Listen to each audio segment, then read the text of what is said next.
जय महाराष्ट्र. मी रुजुता लुकतुके. राजमंत्र या तुमच्या लोकप्रिय कार्यक्रमामध्ये तुमचं खूप खूप स्वागत. हा असा कार्यक्रम आहे जो तुम्ही लोकप्रिय केला आहे, कारण राजकीय विषयांवरची भविष्यवाणी या कार्यक्रमात आपण ऐकत असतो पंडित राजकुमार शर्मा यांच्याकडनं. आणि बुलेटिनच्या म्हणजे या कार्यक्रमाच्या सुरुवातीलाच सांगते तुम्हाला की आज जोरदार धमाके या शोमध्ये होणार आहेत. पंडितजींनाच आपण त्यासाठी विचारूया की काय नेमकं ते कशाबद्दल ते भाष्य करणार आहेत. पंडितजी आपल्याबरोबर आलेले आहेत. खूप खूप स्वागत आहे या कार्यक्रमात तुमचं. जी नमस्कार. और मैंने पहले ही बोल दिया है, आपकी आधी बातें तो मैंने कह दी है कि बहुत सारे धमाके होने वाले हैं, लेकिन धमाके तो आप ही करोगे. बिल्कुल, धमाके भी होंगे और आपको बहुत अच्छे अच्छे कार्यक्रम के भविष्यवाणियाँ भी आपकी तक पहुंचाई जाएंगी. मगर डेफिनेटली नरेंद्र मोदी जो हैं उनकी 3 साल की जो कार्यप्रणाली है उसके ऊपर चर्चा करेंगे, क्योंकि 26/5 को उनके 3 साल पूरे हो जाएंगे. उसके बाद हिंदुस्तान और पाकिस्तान में किस तरह का वातावरण बना हुआ है, वो बॉर्डर के ऊपर आपने देखा है किस तरह का माहौल बना हुआ है. ऑलमोस्ट बंदूकें कसी हुई हैं. इस बारे में सोचा जा सकता है, इस पे भविष्यवाणी की जाएगी कि क्या युद्ध का वातावरण बन सकता है. और एज यूजुअल योगी साहब के आने से यूपी में खलबल मची हुई है. और खलबल जो है वो विरोधी गुट में विरोधी वही इसीलिए ना, जब देखिए जब एक सक्षम व्यक्ति सीट पे बैठ जाता है तो विरोधी जो है वो भागने की सोचता है. वहाँ पे मुलायम जो है वो अपने बड़े भाई के साथ में, छोटे भाई के साथ में एक नई पार्टी बनाने के बारे में सोच रहा है.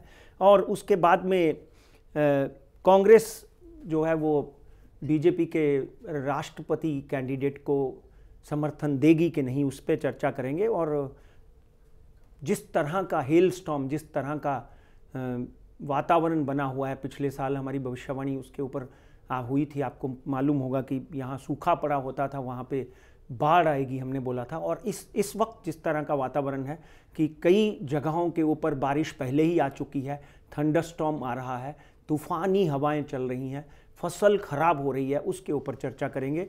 और last but not least share market और कमोडिटी के ऊपर बात करेंगे. जो धमाका मैंने कहा वो ये है कि किसी को लगा नहीं होगा कि इस समय हम भारत पाकिस्तान का रिश्ता या फिर ऐसे जो मुद्दों पे बात करेंगे, लेकिन वो मुद्दा हम ज़रूर उठाएंगे और आपसे इस बारे में भविष्यवाणी ज़रूर जानना चाहेंगे. लेकिन शुरुआत जो है वो थोड़ी लाइटर मोड पे करते हैं, क्योंकि नरेंद्र मोदी जी 3 साल पूरे करने जा रहे हैं इसी महीने में. बिल्कुल, देखिए बहुत बड़ा मुकाम होगा इस सरकार के लिए. बिल्कुल, जिस तरह शुरुआत की हमने बात की कि सबसे पहले नरेंद्र मोदी के 3 साल के ऊपर बात करेंगे. अगर शपथ विधि की कुंडली बनाई जाए तो 26/5/2014 शाम को 6 बजे उन्होंने शपथ ली. डेफिनेटली किसी पंडित, खुद बहुत ही धार्मिक हैं, पंडितों से पूछकर शपथ विधि ली होगी. और जिस दिन उन्होंने शपथ विधि ली उस दिन उस वक्त से शुक्र की महादशा चल रही है. और शुक्र की महादशा उस शपथ विधि की कुंडली में 2033 तक चलेगी. शुक्र जो है वो 9 देवियों का हम पूजन भी शुक्रवार के दिन करते हैं. और हेमकुंद मृणालाभम दैत्य नाम परम गुरुम सर्वशास्त्र प्रवक्ता नाम, शास्त्रों के भी सबसे बड़े ज्ञाता हैं शुक्र. और उसके साथ साथ में दैत्यों के गुरु भी हैं. हम कलयुग में, बात को याद रखिए. 3 साल में मोदी जी ने भारत को जिस तरह से भारत की दशा, दिशा, सूरत बदल दी, उसके लिए मैं इस शो के माध्यम से और पूरे हिंदुस्तान के माध्यम से उनका कोटि कोटि अभिनंदन करता हूं और उनको नमन करता हूं. देश के लिए उन्होंने पूरे विश्व को एक नया रास्ता दिखाया. FIIs आपने देखा किस तरह से भारत की तरफ भागती आ रही हैं. 18,000 से 2014 में 18-19 हज़ार का शेयर मार्केट, आज हम 31,000 की तरफ बढ़ रहे हैं.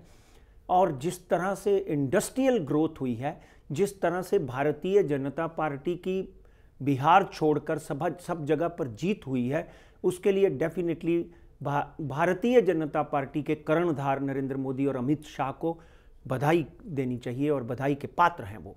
इसी के साथ साथ में 3 सालों में शुक्र की महादशा में भारतीय जनता पार्टी ने एक नया कीर्तिमान स्थापित किया. हम दूर कहाँ जाएं, अगर हम महाराष्ट्र की बात करें तो भारतीय जनता पार्टी हमेशा छोटा भाई बनकर रही, मगर आज बड़े भाई की भूमिका निभा रही है. और शिवसेना को उन्होंने नंबर 2 पे कर दिया. ऑफ कोर्स BMC में उद्धव ठाकरे बहुत बड़े मतों से नहीं जीत पाए, मगर डेफिनेटली बीएमसी में अपनी सत्ता बनाने में कामयाब रहे। एकनाथ शिंदे थाना में अपनी सत्ता बनाने में कामयाब रहे, मगर कहीं ना कहीं भारतीय जनता पार्टी का ग्राफ 5% से 85% तक, मसला 80% बढ़ा। लेकिन कुछ चुनौतियां हैं जो अभी भी बाकी है। आने वाला समय कैसा बीतेगा पार्टी के लिए? बिल्कुल, बहुत बढ़िया सवाल किया आपने। आने वाला समय, देखिए एक बात ध्यान रखिए, बिहार के समय पर मैंने बोला था कि ओवर कॉन्फिडेंस जीवन में कभी आपको कुछ नहीं दे पाता। आपको याद होगा केजरीवाल के समय पर नरेंद्र मोदी कहते थे कि मैं भाग्यशाली हूँ, तेल के दाम कम हो गए हैं, मुझे वोट दो। तो कहीं ना कहीं बिहार में उनको मुंह की खानी पड़ी। और इस बार केजरीवाल ने ये बात की कि मैं भाग्यशाली हूं, दिल्ली की सूरत बदल दी है। तो मित्रों, मैं इस बात को इसलिए दोहरा रहा हूं कि कहीं ना कहीं अति आत्मविश्वास भारतीय जनता पार्टी को महंगा पड़ेगा। Not only Bharatiya Janata party को, मेरे को और आपको भी महंगा पड़ता है। आप भी इस बात का ध्यान रखें कि अगर आप जीत और सफलता के चरम शिखर पर हैं तो नम्रता बहुत जरूरी है। भारतीय जनता पार्टी के लिए अगले 2 साल भी वर्गोत्तम हैं, ये बात ध्यान से सुनिए। आगे आने वाले इलेक्शंस में कहीं ना कहीं भारतीय जनता पार्टी हिमाचल प्रदेश, गुजरात, और मैं वही बात करने वाली थी। हिमाचल प्रदेश दूर रहा, गुजरात का इलेक्शन है, उसकी निगाहें टिकी हुई होंगी सबकी। देखिए, गुजरात में डेफिनेटली कांग्रेस ने एक बहुत बड़ी गलती की है कि वहाँ से गुरदास कामत, जिसने पिछले कई सालों से वहाँ पर मेहनत करके कॉरपोरेशन जीती थी, उसको निकाल दिया। अभी भी कांग्रेस को वहाँ पे ये बात सोचनी चाहिए, टफ अगर कोई फाइट दे सकता है तो वो डेफिनेटली गुरदास कामत दे सकता है। मगर उसके साथ में अगर हम देखेंगे, अगर उनको लगता है कि पंजाब में गहलोत और राजीव सातव ने कमाल करके दिखाया, नहीं, वहाँ पर एकमेक व्यक्ति था, उसका नाम था महाराजा अमरिंदर सिंह, इसलिए उसने कांग्रेस को वहाँ रिवाइव किया। और यहाँ पर राजीव सातव क्या कर सकते हैं, जिन्होंने अभी तक गुजरात भी पूरा नहीं देखा? गहलोत क्या कर सकते हैं? गुरदास कामत गली गली कूचा कूचा घूमकर गुजरात में मेहनत कर चुके हैं। इसलिए साफ साफ नजर आता है कि कहीं ना कहीं ये जो पासा है ये भारतीय जनता पार्टी के पक्ष में जाता हुआ दिखाई देता है। हाँ, राजस्थान की भविष्यवाणी हमारी डेफिनेटली डामाडोल होगी, मगर कहीं ना कहीं गुजरात और हिमाचल प्रदेश में वापस भारतीय जनता पार्टी अपना परचम लहराती हुई दिखाई देती है। It is not easy for Congress to revive, क्योंकि अभी भी समय कांग्रेस के लिए उत्तम नहीं है। मगर भारतीय जनता पार्टी की शपथ विधि की कुंडली का निर्माण करते हुए इस वक्त मेष राशि और तुला लगन की कुंडली जो निकली है, उसके हिसाब से डेफिनेटली भारतीय जनता पार्टी जो है अगले आने वाले 2 सालों के अंदर, अगर आपने देखा कि एक ऐसे व्यक्ति को जो स्वप्न में भी नहीं था, कल्पना मात्र में भी नहीं था, यूपी की कमान संभाल दी, जो कठोरता से अपने कार्य को अंजाम दे रहा है और जो हर कदम सफलता के ऊपर रखने की कोशिश कर रहा है और जो हर व्यक्ति को प्रसन्न करने की कोशिश कर रहा है। यूपी में जिस तरह का मैंडेट मैंने आपको बोला था कि यूपी में अगर भारतीय जनता पार्टी जीतती है, जो मेरी भविष्यवाणी नहीं थी, I still accept it on this platform, कहीं ना कहीं यूपी में अगर भारतीय जनता पार्टी जीतती है तो भारतीय जनता पार्टी के लिए 2019 का इलेक्शन डेफिनेटली बहुत सरल हो जाएगा। मगर फिर भी अति आत्मविश्वास महंगा पड़ सकता है। 17/7/2017 के बाद राहुल गांधी की और कांग्रेस की कुंडली में एक बहुत बड़ा परिवर्तन आएगा, जिससे ये लोग वापस बाउंस बैक करने की कोशिश करेंगे और उसमें इनकी सफलता के वो 60 सीटों के ऊपर मत रहिए। कहीं ना कहीं 2019 में कांग्रेस जो है वो नेक टू नेक आकर भी खड़ी हो सकती है। इसलिए भारतीय जनता पार्टी काम कर रही है और मैं तो सालों से कहते आ रहा हूं कि उनका ध्येय है राष्ट्र की सेवा करना, राष्ट्र को सर्वप्रिय रखना, अपने स्वार्थ को परे रखना। मगर भारतीय जनता पार्टी में भी और यहाँ पर भी कई ऐसे नेता हैं जो ना तो रिश्वत से बाज आते हैं, ना अपनी हरकतों से बाज आते हैं। इसलिए भारतीय जनता पार्टी के नेताओं को और उनके अध्यक्षों को, उन लोगों को सबक सिखाना पड़ेगा जो इस तरह के कार्य करते हैं। अगले कुछ दिनों में महाराष्ट्र में बदलाव हो सकता है। केंद्र में बदलाव हो सकता है। मगर फिलहाल आपके सवाल का जवाब ये है कि भारतीय जनता पार्टी के लिए अगले 2 साल भी उत्तम है। मुझे तो लग रहा है कि आप कहते कहते रुक गए हो कि जब 2019 का इलेक्शन होगा तो बीजेपी वापस आ जाएगी। खैर उस डेफिनेटली उस वक्त भी देखेंगे, मगर इस वक्त का जो परिवेश है, हाँ। इस वक्त की जो सूरत है, उसमें तो ऐसा ही लगता है कि 330 एनडीए लेकर गया था, कहीं 430 पर ना पहुंच जाए। इस वक्त का दोबारा बात करेंगे, 2 साल और बाकी है तो दोबारा जरूर उस विषय पे हम बात करेंगे। लेकिन मैंने पहले ही एक भविष्यवाणी आज की हुई है कि आज धमाके होंगे। तो भारत, लेकिन विषय बहुत गंभीर है, भारत पाकिस्तान के बारे में हमें बात करनी है। इस तरह से लग रहा है कि सीमा के इस पार और उस पार सब बंदूकें लेके खड़े हुए हैं और शायद हो सकता है बंदूकें चलाने की नौबत भी आ जाए। पाकिस्तान 14/8/1947 को पाकिस्तान का जन्म हुआ और हमारे कुछ नेताओं की कमजोरी की वजह से पाकिस्तान का जन्म हुआ। लाखों करोड़ों लोगों ने अपनी जान दी और पाकिस्तान पैदा हुआ।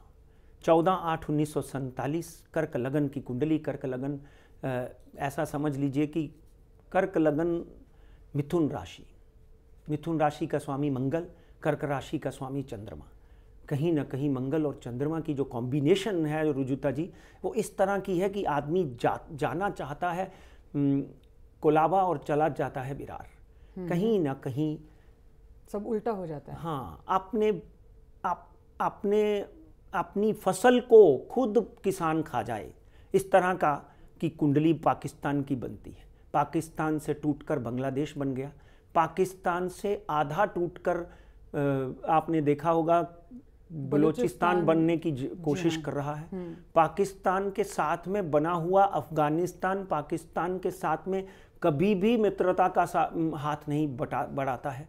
और पाकिस्तान की कुंडली का जब हम अध्ययन करते हैं और उसके साथ में अगर हम भारत की कुंडली का अध्ययन करते हैं, भारत अपने, देखिए कितनी बड़ी बात कह रहा हूं मैं, भारत अपने काल सर्प दोष से बाहर आ चुका है। जो भारत और पाकिस्तान का विभाजन फिरंगियों ने किया, वो हमारे पंडितों, पुरोहितों और बड़े बड़े महारथियों को बिठाकर किया कि भाई सबसे गंदा और सबसे अच्छा मुहूर्त कौन सा है। हमारे लोग तो भोले हैं, इसलिए उन्होंने गंदा भी बता दिया और बुरा भी अच्छा भी बता दिया। अमावस्या के एक दिन पहले इस तरह का मुहूर्त बताया कि ये दोनों देश कभी भी एक दूसरे के साथ चैन से ना बैठ सकें। मगर भारत की कुंडली में कर्क राशि, वृषभ लगन, बहुत बड़ा अंतर है। वृषभ लगन का स्वामी शुक्र है जो ऐश्वर्य देता है। आपने देखा वृषभ राशि का शुक्र जो है वो शुक्रवार वाले ही दिन ऐश्वर्य प्रधान लक्ष्मी की पूजा होती है। उसी के साथ में कर्क चंद्रमा की राशि है। देखिए रेस्टलेसनेस भारत में भी रही। 2004 में मनमोहन सिंह आए तो डेफिनेटली कुछ बदलाव आए। राजीव गांधी ने बहुत बड़े बड़े बदलाव लाए। मगर कांग्रेस 2009 से पहले, जो 9 के बाद में कांग्रेस का पतन हुआ, कांग्रेस ने बहुत सी गलतियां की। आज के दिन ध्यान से सुनने वाली बात है मित्रों, आज के दिन भारत में चंद्रमा की महादशा लग चुकी है। 26/5/2014 के दिन नरेंद्र मोदी ने शपथ ली और 30/6/2014 के बाद चंद्रमा की महादशा लगी। चंद्रमा कर्क राशि, भारत की कुंडली में कर्क राशि बनती है। कर्क राशि का स्वामी चंद्रमा है और भारत की राशि कर्क है। इंदिरा गांधी की राशि कर्क थी, पंडित जवाहरलाल नेहरू की राशि और लग्न कर्क था, सोनिया जी का लग्न कर्क है। और कहीं ना कहीं कर्क लगन में 30/6/2014 से 30/6/2024 तक चंद्रमा की महादशा में भारत जो है विश्व विजेता कहलाएगा।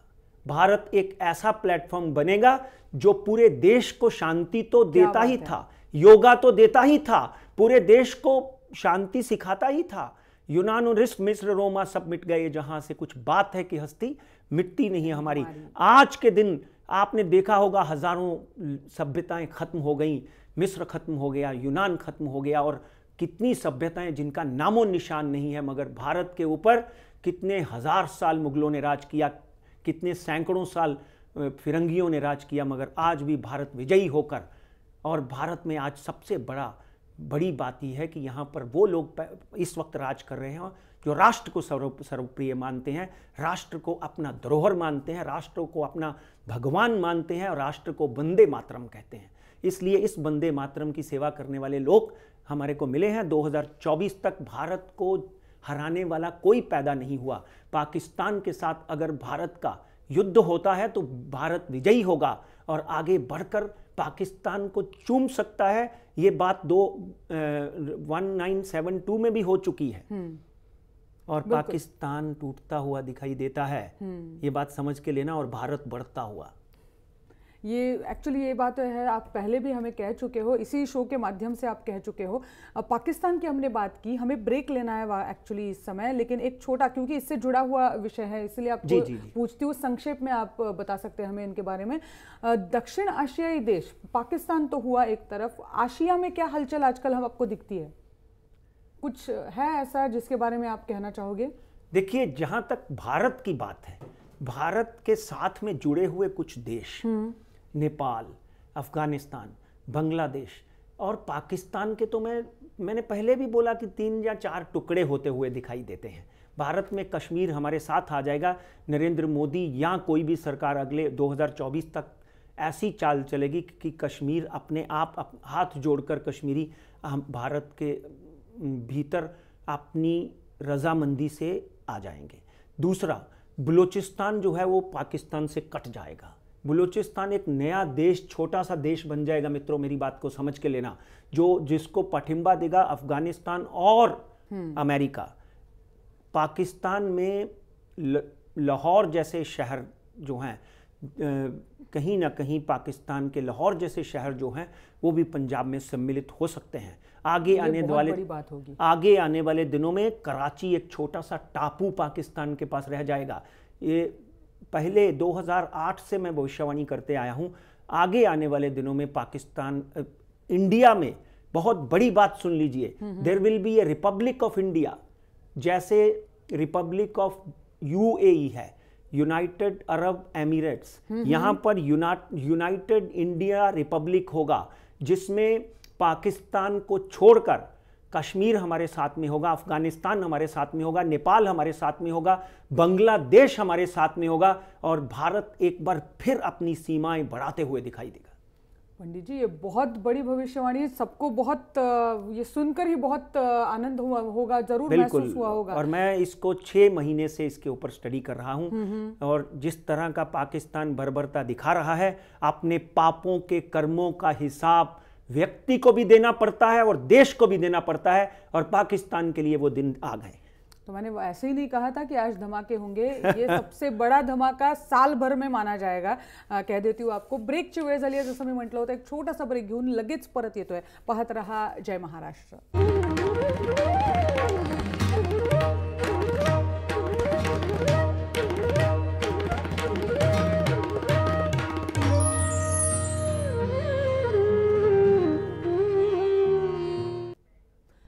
आणि ब्रेक नंतर राजमंत्रमध्ये पुन्हा एकदा तुमचं स्वागत। पंडितजी, तसाही आपल्याकडे वेळ खूप कमी उरलाय।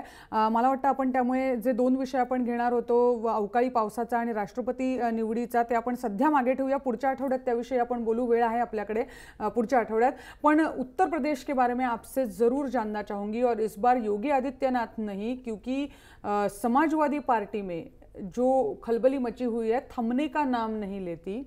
देखिए, मुलायम सिंह जी की अगर हम कुंडली का अध्ययन करते हैं, नेताजी की, और अखिलेश की कुंडली का अध्ययन करते हैं, और साथ में शिवराज जो उनके भाई हैं, शिवराज यादव, उनकी कुंडली का अध्ययन करते हैं, तो एक बात पक्की है कि कहीं ना कहीं मुलायम सिंह अपने भाई के साथ में एक नई पार्टी का गठन करने में अगले 3 महीनों में कामयाब होंगे।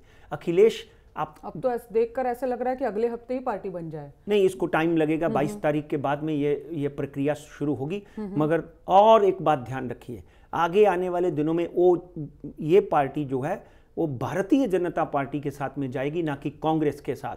अखिलेश अपनी संधि जो है वो कांग्रेस के साथ में ही रखेंगे। जिस तरह के राहुल गांधी और अखिलेश की कुंडली का हम अध्ययन करते हैं। मगर वातावरण जो है, विनाश काले विपरीत बुद्धि, जिस घर में इस तरह के क्लेश, इस तरह की तोड़ा फोड़ी होती है, उसके साथ में सामने वाला व्यक्ति विरोधी जो है उसका परजोर फायदा लेता है। डेफिनेटली भारतीय जनता पार्टी इस हद से और मजबूत होगी और उस मजबूती को आप और मैं दोनों देखेंगे।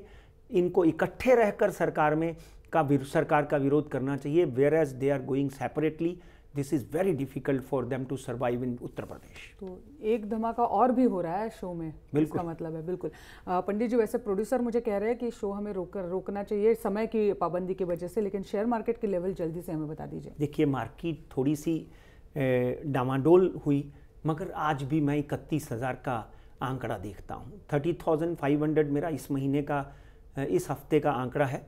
मार्केट 29,858, 30,000 का आंकड़ा तोड़ा जरूर, मगर इस तरह से नहीं तोड़ा कि मार्केट में खलबली मच गए। कोई black Friday, black Sunday, Monday नहीं होने वाला। 29,700, 29,600 नीचे का और वापिस 30,200 का, मगर डेफिनेटली एक महीने के अंदर अंदर 31,000 का आंकड़ा मैं देखता हूँ। निफ्टी का भी जो हालात है, निफ्टी भी 9350, नीचे का स्तर 9210 का दिखाई देता है। और गोल्ड बहुत नीचे आ गया है। हमारी भविष्यवाणी थी कि गोल्ड बाउंस बैक करेगा, मगर उस भविष्यवाणी से 400 रुपया गोल्ड वापस नीचे आया है। This is the right time to enter gold. Gold जो है 29,072 के ऊपर, 28,072 के ऊपर बंद हुआ है। It may go down to 27,700, not more than that. There you enter gold. और सिल्वर जो है, सिल्वर भी हमारी भविष्यवाणी के हिसाब से 1,000 रुपये नीचे आया हुआ है। अगर लोगों ने खरीदा है तो नीचे से एक बार फिर एवरेज करने के लिए आप खरीद सकते हैं। सिल्वर 37,600 के करीब एक बार आ सकता है और आगे आने वाले दिनों में सिल्वर वापस 40,000 के ऊपर छूता हुआ दिखाई देता है। वेळ इथेच संपला आणि त्यामुळे पंडित जी बहुत बहुत शुक्रिया, आपने शो में हमें जो धमाके किए उसके लिए। आणि आजचा असा हा कार्यक्रम आहे जो कोणीही लवकर विसरणार नाही, कारण भविष्यवाणीच तितकी मोठी आहे, आपल्याला सुखावणारी आहे। पण आपली नजर असणार आहे येत्या काळामध्ये आणखी काही विषय आपण घेणार आहोत पुढच्या आठवड्यातच लगेचच। आज इथेच थांबतोय। तुम्ही पाहत रहा जय महाराष्ट्र।